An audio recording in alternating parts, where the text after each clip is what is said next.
दोस्तों, एक चतुर व्यक्ति को काल से बहुत डर लगता था। एक दिन उसे चतुराई सूझी और काल को अपना मित्र बना लिया। उसने अपने मित्र काल से कहा, मित्र, तुम किसी को भी नहीं छोड़ते हो, किसी दिन मुझे भी गाल में धर लोगे। काल ने कहा, ये मृत्यु लोक है, जो आया है उसे मरना ही है। सृष्टि का यह शाश्वत नियम है, इसलिए मैं मजबूर हूँ।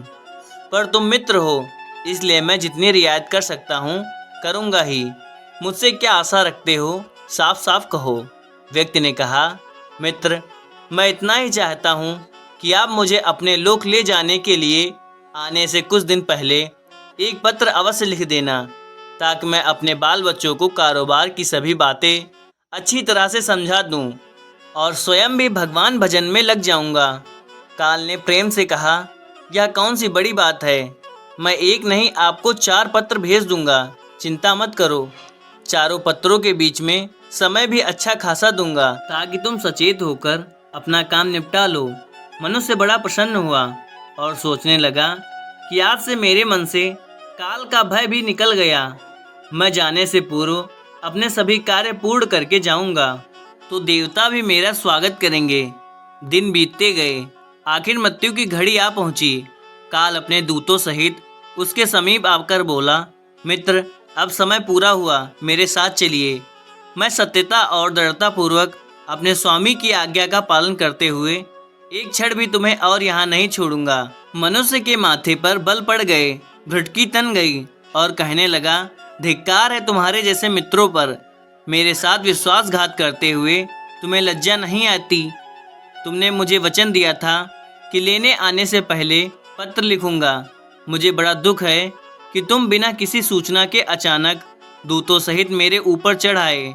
मित्रता तो दूर रही, तुमने अपने वचनों को भी नहीं निभाया।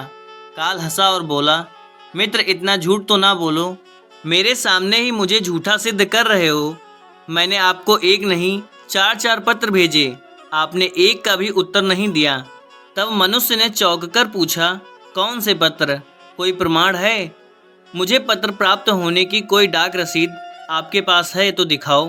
काल ने कहा, मित्र, घबराओ नहीं, मेरे 4 पत्र इस समय आपके पास मौजूद हैं। मेरा पहला पत्र आपके सिर पर चढ़कर बोला, आपके काले सुंदर बालों को पकड़कर उन्हें सफ़ेद कर दिया और यह भी कहा कि सावधान हो जाओ, जो करना है कर डालो।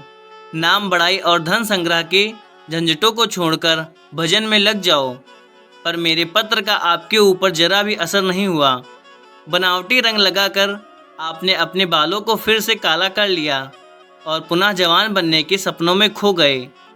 आज तक मेरे श्वेत अक्षर आपके सिर पर लिखे हुए हैं। कुछ दिन बाद मैंने आपको दूसरा पत्र आपके नेत्रों के प्रति भेजा, जिससे कि नेत्रों की ज्योति मंद होने लगी।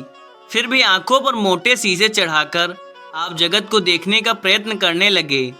2 मिनट भी संसार की ओर से आंखें बंद करके ज्योति स्वरूप प्रभु का ध्यान मन में नहीं किया। इतने पर भी सावधान नहीं हुए तो मुझे आपकी दीनदशा पर बहुत तरस आया और मित्रता के नाते मैंने तीसरा पत्र भी भेजा। इस पत्र ने आपके दांतों को छुआ, हिलाया और तोड़ दिया। आपने इस पत्र का भी जवाब न दिया, बल्कि नकली दांत लगवाए और ज़बरदस्ती संसार के भौतिक पदार्थों का स्वाद लेने लगे। मुझे बहुत दुख हुआ कि मैं सदा इसके भले की सोचता हूँ और यह हर बार एक नया बनावटी रास्ता अपनाने को तैयार रहता है।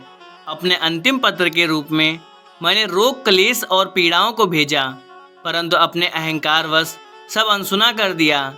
जब मनुष्य ने काल के भेजे हुए पत्रों को समझा तो फूट फूट कर रोने लगा और अपने विपरीत कर्मों पर पश्चाताप करने लगा। उसने स्वीकार किया कि मैंने गफलत में शुभ चेतावनी भरे। काल ने जब मनुष्य की एक भी बात नहीं सुनी तो वह हाय हाय करके रोने लगा। सभी संबंधियों को पुकारा, परंतु काल ने उसके प्राण पकड़ लिए और चल पड़ा अपने गंतव्य की ओर। काल ने कितनी बड़ी बात कही। एक ही सत्य है जो अटल है, वह है कि हम एक दिन मरेंगे। हम जीवन में कितनी दौलत जमा कर लें, कितनी शोहरत पाएंगे, कैसी संतान होगी, यह सब अनिश्चित होता है, समय के गर्भ में छुपा होता है। परंतु हम मरेंगे एक दिन बस यही एक ही बात जन्म के साथ ही तय हो जाती है। ध्रुव सत्य है, मृत्यु काल है, कभी भी दस्तक दे सकता है। प्रतिदिन उसकी तैयारी करनी होगी। समय के साथ उम्र की निशानियों को देखकर तो कम से कम हमें प्रभु की याद में रहने का अभ्यास करना चाहिए। और अभी तो कलयुग का अंतिम समय है। इसमें तो हर एक को, चाहे छोटा हो या बड़ा, सबको प्रभु की याद में रहकर ही कर्म करने हैं। दोस्तों, अगर वीडियो अच्छी लगी हो तो एक लाइक शेयर जरूर करें। धन्यवाद।